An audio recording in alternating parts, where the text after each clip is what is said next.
सुप्रभात बच्चों। तो हिंदी के इस तासिका में फिर से एक बार मेरे चौथी कक्षा के सभी विद्यार्थियों का स्वागत है। तो बच्चों, हम कविता नंबर 6 देख रहे हैं, ठीक है, जिसका नाम है वीर तुम बड़े चलो।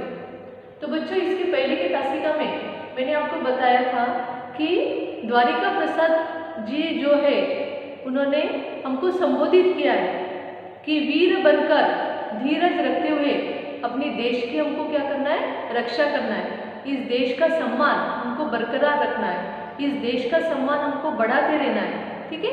यस, फिर कितना भी अपना जो दुश्मन है ना, वो पहाड़ बनकर क्यों ना हमारे सामने आता हो, सिंह की दहाड़ लेकर, सिंह की गर्जना से क्यों ना हमको ललकारता हो, तो उसका सामना हमको निडर होकर वहीं पर डटकर हमने क्या करना चाहिए, करते रहना चाहिए, ठीक है। अपने देश का जो तिरंगा है, इस तिरंगे को, इस झंडे को हमने क्या करना चाहिए, अपने हाथों में हमेशा लहराते हुए चलते रहना चाहिए, ठीक है। इस देश जो तिरंगा है, उस तिरंगे का हमने क्या करना चाहिए, कभी भी अपमान नहीं करना चाहिए, इसको कभी हमको झुकने देना नहीं है, इसको हमको हमेशा इस ऊंचे आसमान में लहराते हुए हमको रखना है। इसीलिए उन्होंने कहा है कि अपने देश का तिरंगा ये सबसे ऊंचा आसमान में हमको लहराना है, इसका सम्मान हमको बरकरार रखना है, इसका सम्मान हमको बढ़ाते रहना है। इसीलिए हमने इस देश की रक्षा के लिए हमेशा आगे बढ़ते रहना चाहिए, है ना। यस, तो इतनी कविता मैंने आपको इसके पहले की तासिका में बताई थी, ठीक है। आशा करती हूँ कि आपको उतना समझ में आ गया होगा, ठीक है। तो बच्चों, इसके आगे की जो कविता है अभी हम वो लेंगे। तो अपना स्टांजा नंबर शुरू है 5, ठीक है, जो कि शुरू होता है मेघ गरजते रहे, 6, ठीक है। Now start, put your finger there and read after me, ठीक है। मेघ गरजते रहे, मेघ बरसते रहे। तो बच्चों, मेघ का अर्थ क्या होता है, बादल।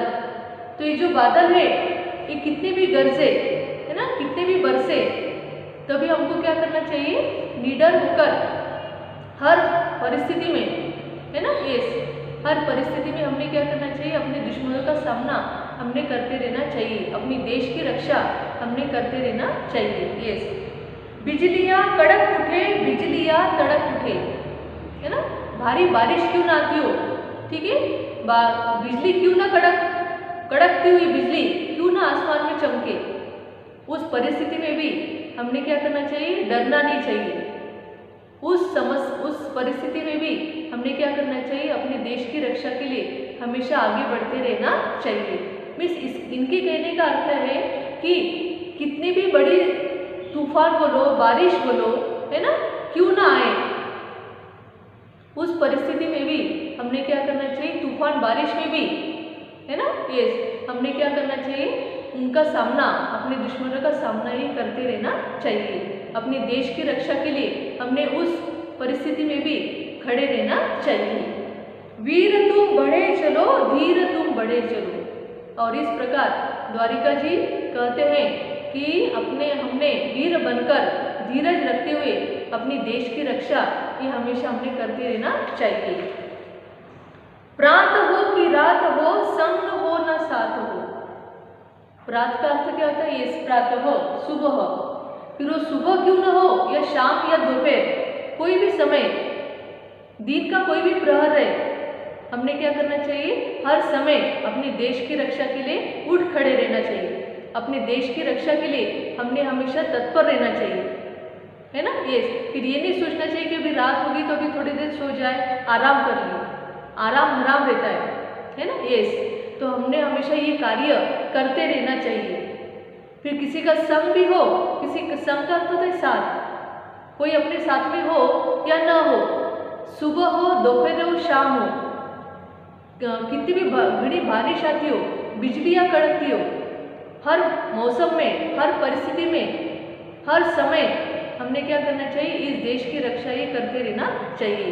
देश की सुरक्षा के लिए हमने कोई परिस्थिति देखना नहीं है कि सुबह है, दोपहर है, शाम है, अभी घनी बारिश आ रही है, धूप तप रही है ना, ये ठंडी का मौसम है, ये कोई भी मौसम हमारे लिए मायने नहीं रखते। हमारे सामने सिर्फ एक ही ध्येय रहना चाहिए वो है इस देश की रक्षा, इस देश की सुरक्षा, इस देश का सम्मान हमने क्या करना चाहिए, हमेशा बरकरार रखना चाहिए। अपने दुश्मनों का हमने क्या करना चाहिए, मुकाबला। ये अकेले है तो भी करना है, साथ में है तो भी करना है। ये नहीं सोचना चाहिए कि अभी इस परिस्थिति में मेरे साथ में कोई नहीं है ना, कोई साथी हो या ना हो, हमने क्या करना चाहिए, इस देश की रक्षा के लिए हमेशा खड़े रहना चाहिए। तो बच्चों, ये जब तक भावना अपने मन में नहीं आती है, इस देश के लिए मैं कुछ तो भी करूं, इस देश के लिए मेरे तरफ से कोई अच्छा कार्य हो, ये भावना पहले अपने मन में आना चाहिए। ये भावना जब तक अपने मन में नहीं आती है, तब तक हम हमारे देश के लिए कुछ नहीं कर सकते, है ना। यस, तो पहले के जो हमारे नेता लोग थे, उनके सामने सिर्फ एक ही ध्येय था कि कुछ भी हो जाए, अपने में शरीर का इस तन मन धन पूरा मैं अर्पण कर दूंगा, ये भावना उनके अंदर थी। इसीलिए जैसे ही वो अपने दुश्मनों को सामने खड़ा देखते, सामने तो छोड़ो, उनका नाम भी अगर सुनते तो उनके बॉडी में, पूरे शरीर में क्या हो जाते, एक दाहकता फैल जाती थी, उनके बारे में गुस्सा ये आने लगता था। ये भावना जब तक हमारे अंदर नहीं आती ना, तब तक हम कुछ नहीं कर सकते, है ना, उसका सामना नहीं कर सकते। इसीलिए पहले हमें ये सोचना चाहिए कि इस देश की रक्षा के लिए जब भी मुझे कोई काम आए, तब मैं क्या करूँ, हमेशा उनकी सहायता करूँ, इस देश की सुरक्षा का काम मैं हमेशा कर सकूँ, है ना। यस, तो बच्चों, इस प्रकार से हमने हमेशा क्या करना चाहिए, अपने देश की रक्षा ये करते रहना चाहिए। यही हमको द्वारिका प्रसाद जी बता रहे कि हमने हमेशा अपने देश की रक्षा के लिए खड़े रहना है, फिर वो कोई भी समस्या क्यों ना हो, कठिन हो, सौम्य हो, कोई भी हो, सुबह हो, शाम हो, कोई भी परिस्थिति हो, कोई भी मौसम हो, हर मौसम में हमने इसका निडर होकर क्या करना चाहिए, सामना करना चाहिए। ठीक है। यस, सूर्य से बढ़े चलो, चंद्र से बढ़े चलो। देखो बच्चों, ये जो सूर्य चंद्र है, ठीक है, जितने भी नेचुरल थिंग्स है ना, वो कैसे बिना स्वार्थ के हमको कुछ ना कुछ देते रहते। वो कभी ये नहीं सोचते कि आज मैं बहुत थक गया हूँ, है ना। यस, अब मैं इनकी मदद क्यों करूँ, इतने सालों से तो कर रहा हूँ। सूरज जो है वो बिना थके, बिना किसी के बुलाए हमेशा आ जाता है, हम सबको एनर्जी देता है, एक चेतना हमको प्रदान करता है, और उसकी चेतना से ही हम क्या करते हैं, कार्य करते रहते हैं। ठीक है। और जैसे ही उसका समय हो जाता है, फिर थोड़ी देर आराम करने के लिए चला जाता है। तो ये जो करोड़ों सालों से उसका ये जो कार्य है, जो चंद्र का कार्य है, वो जो कर रहा है ना, तो वो कार्य वो कितने सालों से कर रहे हैं, पर उनमें कभी ऐसी कमी आई है क्या? नो, एवरीडे वो क्या कर रहे हैं, अपना कार्य करते रह रहे हैं। तो हमने भी हमेशा अपने कार्य से पीछे नहीं हटना है ना। अपने कार्य को हमने हमेशा क्या करना चाहिए, बरकरार रखना है, कार्य को हमने करते रहना चाहिए। और कुछ ऐसा कार्य करो बच्चों कि इस देश को, एक अपने पेरेंट्स, अपने टीचर्स, अपने पूरे देशवासियों को हम पर क्या हो जाए, गर्व हो जाए, नहीं ये कोई तो था जिसने ये इतना अच्छा कार्य किया, है ना। यस, तो बच्चों, अभी हमने ऐसा ही कार्य करना है अपनी पढ़ाई का। अपने पढ़ाई कर कर हमने क्या करना चाहिए, अपने देश का गौरव ये बढ़ाना है ना। अपने देश में जो भी समस्या आती है ना, यस, जो भी ये भ्रष्टाचार बोलो, है ना, बाकी की जो भी प्रॉब्लम्स आ रहे हैं, उसको हमने क्या करना चाहिए, जितना हो सके हमसे। अभी तो आप बहुत छोटे हो, है ना, पर अपने देश के लिए हमको जो कुछ भी करते आता है, वो हमने छोटे रूप में क्यों ना हो, वो करते रहना है ना। यस, तभी हमारे देश की जो स्वतंत्रता है, इस देश का जो मान है, जो सम्मान है, वो हमेशा चलते रहेगा। अंडरस्टूड? कितना भी दुश्मन ये बलवान क्यों ना हो, उसका हमने उसी ताकत से सामना करना है। इसलिए बोला गया है कि वीर तुम बढ़े चलो, धीर तुम बढ़े चलो। हर परिस्थिति में, हर मौसम में हमने क्या करना है, इस देश की रक्षा ये करते रहना है। अंडरस्टूड? तो बच्चों, इस प्रकार यहाँ पर हमने ये कविता देख ली। ठीक है, तो बच्चों क्या करना है, इस कविता को पूरे भावार्थ से, पूरे जोश से क्या करना चाहिए, थोड़ा ऑडियो निकालो उसका, ठीक है, और ऑडियो मुझे क्या करो, मेरे पर्सनल व्हाट्सएप पे सेंड करो। ठीक है, ताकि आपकी वो कविता लर्न हो जाए और आपको भी उस प्रकार का उत्साह, जोश इस कविता को पढ़कर आ जाए। ठीक है, तो बच्चों ऐसा ऑडियो आप मुझे मेरे पर्सनल व्हाट्सएप पे भेज सकते हो। ठीक है, तो बच्चों हम आगे बढ़ते हैं। अभी हम चलेंगे हमारे क्वेश्चन आंसर की तरफ। ठीक है, तो बच्चों यहाँ पे पेज नंबर 43 पे क्वेश्चन नंबर 2 दिया हुआ है, उसमें 3 क्वेश्चन है। ठीक है, उसके आंसर आप फाइंड आउट करने की कोशिश करो। उसके अंदर क्वेश्चन नंबर 3 दिया हुआ है, इन पंक्तियों में कुछ शब्द उलट पलट गए, उन्हें ठीक करके लिखिए। तो जो 2 स्टांजा दिए उसमें के वर्ड्स ऊपर नीचे हो गए, इधर उधर हो गए, तो आपको क्या करना है, कविता रीड करके उसको प्रॉपरली सेंटेंस बनाना है। ठीक है, उसके बाद हम चलते हैं भाषा की दुनिया की तरफ। ठीक है,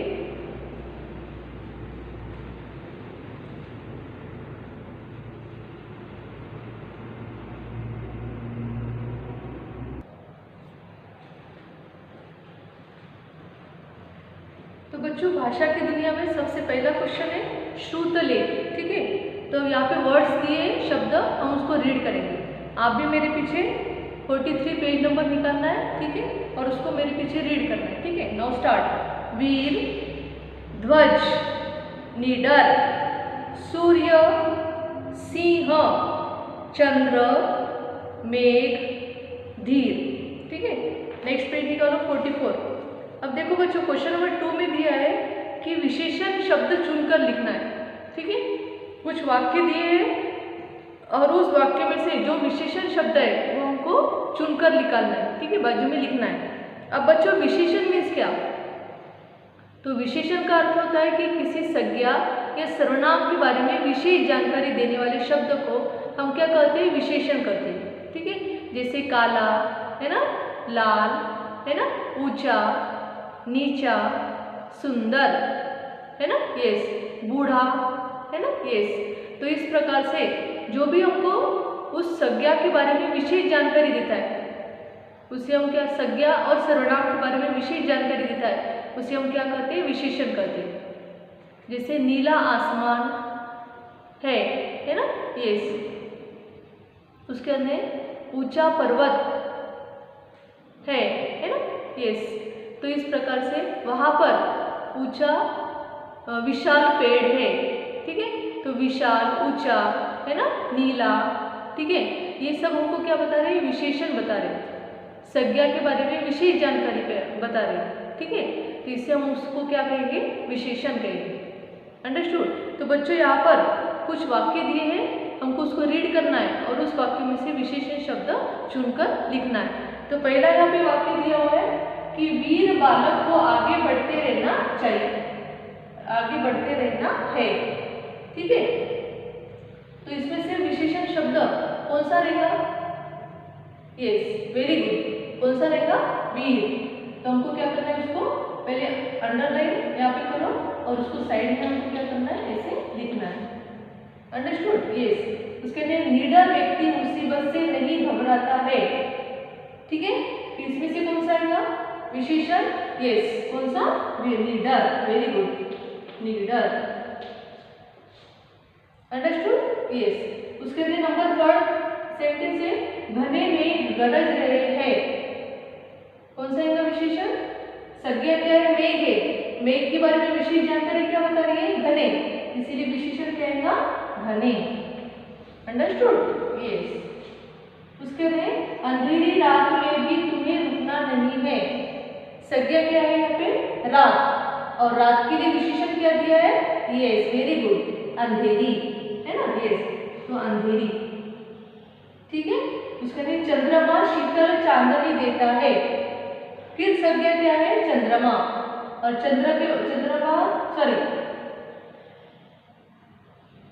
चंद्रमा संज्ञा है, तो यहाँ पे विशेषण क्या आएगा, शीतल। ठीक है, यस। तो इस प्रकार से यहाँ पर विशेषण शब्द हमने चुनकर लिखे। अब बच्चों हम चलते हैं क्वेश्चन नंबर 3 की तरफ। हमको क्या करना है, समानार्थी शब्द लिखना है, 3 समानार्थी शब्द। ठीक है, तो यहाँ पे कुछ शब्द दिए हुए, हमको क्या करना है, उसके समानार्थी लिखना है, 3। ठीक है, तो बच्चों पहला शब्द है सूरज, तो सूरज के 3 समानार्थी क्या बनेंगे, यस, रवि, दिनकर है ना, और उसके लिए सूर्य। तो यहाँ पे सूर्य, रवि और क्या आएगा दिनकर। ठीक है, हो गई थी। यस, उसके अंदर चंद्रमा, यस, शशि, चांद, रजनीश, है ना, शशि, चांद और क्या आता है रजनीश। बच्चों ऐसे आपको समानार्थी शब्द आना चाहिए, ठीक है, जिसके अर्थ लगभग कैसे होते हैं, सेम होते हैं, सिर्फ वर्ड्स कैसे रहते हैं, अलग रहते हैं, है ना। यस, उसके नहीं अर्थ समान पर शब्द अलग, ठीक है, उसे कहते हैं समानार्थी शब्द, समान अर्थ देने वाले शब्द, समानार्थी शब्द। ठीक है, उसका नहीं पहाड़, पहाड़ को क्या बोलते हैं, यस, पर्वत बोलते हैं, गिरी बोलते हैं, है ना। यस, नाउ राइट डाउन, पर्वत, उसका नहीं गिरी, है ना। यस, उसका नहीं शिखर, अंडरस्टूड। यस, उसके अंदर है बादल। यस, बादल को क्या बोलते हैं, मेघ बोलते हैं, वारिद बोलते हैं और जलद बोलते हैं। ठीक है, तो यहाँ पे लिखना है मेघ,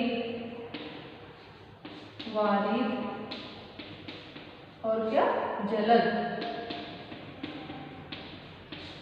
अंडरस्टूड। यस, उसके अंदर सिंह, सिंह को क्या बोलते हैं, शेर, वनराज, केसरी,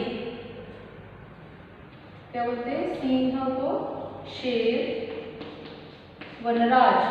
अब बच्चों वनराज क्यों बोलते हैं, क्योंकि वन मीन्स जंगल और राज मीन्स वन पे राज करने वाला, जंगल पे राज करने वाला, जंगल का राजा कौन रहता है, सिंह। ठीक है, इसलिए उसको वनराज बोलते हैं। और केसरी, अब बच्चों देखो केसरी ये लोकमान्य तिलक को भी बोलते थे। क्यों बोलते थे, क्योंकि पूरे इसका राजा उनको कहलाते थे, शेर के जैसे, है ना। यस, उनको लोकमान्य तिलक जी को केसरी ये पदवी दी गई थी। ठीक है, यस, उसके बाद में हम चलते हैं क्वेश्चन नंबर 4 की तरफ। इतना समझ में आ गया? Okay, now next question number 4। अब बच्चों यहाँ पे क्या दिया है कि ये संयुक्त अक्षरों वाला एक एक शब्द कविता से चुनकर दिया गया है, उनके सामने दो अन्य शब्द लिखिए। ठीक है, जैसे सूर्य, अब सूर्य ये कैसे बना है, इसमें संयुक्त अक्षर कौन से, हलंत र, हलंत मीन्स क्या, ये ऐसी स्लैंटिंग लाइन, इसको हलंत बोलते हैं, मीन्स आधा, आधा र प्लस य, क्या बन गया य, उसके ऊपर रफार, ये क्या बन गया रफार। तो ये र कहाँ चला गया, ये रफार के रूप में आ गया, र के रूप बोलते हैं इसको। ठीक है, तो इससे रिलेटेड दो वाक्य जो ये एक शब्द है, एक शब्द कविता में से दिया है, जैसे सूर्य, दो शब्द आपको लिखना है, तो कौन सा है यहाँ पे, यस, आपको अगर दूसरे आते तो आप लिख सकते हो, कार्य, पर्व, है ना। यस, धर्म, कर्म, है ना, ऐसे बहुत सारे आपको जो भी लगता है रफार वाले आपको उसको लिखना है, सिर्फ ये आना चाहिए, इस पर रफार आना चाहिए, इतनी बात ध्यान में रखना। उसके अंदर सेकंड है हलंत प प्लस र, प्र, फिर ये र कहाँ चला गया, यहाँ पे आ गया, इसको क्या बोलते हैं पदे, क्या बोलते हैं पदे, र का रूप, प्र, फिर प्रश्न, है ना। यस, प्रज्ञा, है ना। यस, प्रश्न, उसके अंदर और क्या है, प्रण, प्राप्त दिया हुआ है, प्रण भी आता है, प्राण आता है, प्रिय आता है, बहुत सारे शब्द है, आपको जो आते हैं आप उसको लिख सकते हो। उसके अंदर हलंत ध प्लस व, ध्व, एक शब्द दिया है ध्वज, दूसरे क्या आएंगे, यस, ध्वनि, ध्वजारोहण, है ना। यस, ऐसे आप लिख सकते हो, ध्वनि, है ना। यस, और ध्वजारोहण, ठीक है। यस, उसके अंदर हलंत द प्लस र, द्र, द्र से क्या आएगा, यस, एक दिया है चंद्र, चंद्रयान 2, चंद्रमा, है ना। यस, इस प्रकार से द्रवित, है ना। यस, द्रव, है ना। यस, तो ऐसे शब्द आपने यहाँ पे लिखना है, मैं यहाँ पे ऊपर लिखती हूँ, द्रव, चंद्रमा, है ना, उसके अंदर चंद्रयान, है ना, ऐसे द्र वाले शब्द, फिर पदे आ गया द्र में, तो ऐसे शब्द आपको यहाँ पे लिखना है, आप आपके मन से भी यहाँ पे शब्द लिख सकते हो। ठीक है, अब बच्चों हम चलेंगे क्वेश्चन नंबर 5 की तरफ। यहाँ पे वाक्य बनाना है, तो बच्चों आपको वाक्य बना के आना चाहिए, ठीक है। 4 शब्द दिए, पहला है ध्वज, दूसरा है निवीर, तीसरा निडर और चौथा पहाड़। तो आप अपने मन से यहाँ पे वाक्य आपको बनाना है, शब्द सिर्फ उसमें आना चाहिए, इतना बात ध्यान में रखना, ठीक है। यस, तो ये आपको पीएच रहेगा, आप आपके मन से यहाँ पे वाक्य बना सकते हो। उसके अंदर क्वेश्चन नंबर 6, जो उत्तर सही हो उसके सामने सही का निशान लगाइए। बिजली का बहुवचन रूप है, 3 ऑप्शन है, बिजलिया, बिजली, बिजलाए, बिजले। आंसर क्या आएगा? यस, वेरी गुड, बिजलिया। क्या आएगा? बिजलिया। वहाँ पे क्या करना है, सबने टिक करना है, बिजलिया। बिजली का बहुवचन क्या आता है? बहुवचन बिजलिया। इनमें से शुद्ध शब्द है रुकना, र पे बड़े ओ की मात्रा दी है, रॉन्ग है वो। रुकना में सेकंड में क हलंत दिया है, वो भी रॉन्ग है। तीसरा वाला जो है ना रुकना, छोटा ओ की मात्रा दी है, ठीक है, रुकना, ठीक है। यस, उसके लिए ध्वज बना है ना। ध्वज कैसे बना है? ध्वज शब्द तो यहाँ पे क्या आएगा? हलंत ध प्लस व प्लस हलंत अ प्लस हलंत ज प्लस हलंत अ के मेल से, मीन्स फर्स्ट वाला, ठीक है। तो बच्चों ये जो दिया हुआ है नीचे 3 ऑप्शन, ये वर्ण विच्छेद के रूप में दिया है। मैं आपको ये आगे पढ़ाऊंगी कि शब्दों को अलग अलग कैसे बनाएं, जो हमने ग्रामर में पढ़ा था वर्ण और शब्द में, कि शब्द कैसे बनते हैं, अलग अलग वर्ण से बनते हैं, ठीक है। यस, उसमें मात्रा जोड़ी जाती है और शब्द बनाए जाते हैं। तो इस प्रकार से ये यहाँ पे एक उदाहरण दिया हुआ है, ठीक है। तो बच्चों इस प्रकार से यहाँ पे भाषा की दुनिया हमारा खत्म होता है। तो आपने क्या करना है, क्वेश्चन आंसर फाइंड करके देखो, नहीं तो मैं जब सेंड करूँगी तब आपने उसको लिख लेना है, और उसके अंदर जो भी भाषा की दुनिया है यहाँ पे जो मैंने एक्सप्लेन किया आपको उसको लिख लेना है, ठीक है। तो बच्चों यहाँ पे हमारी ये जो कविता है, ये कविता प्रश्नोत्तर से समाप्त होती है, ठीक है। Thank you.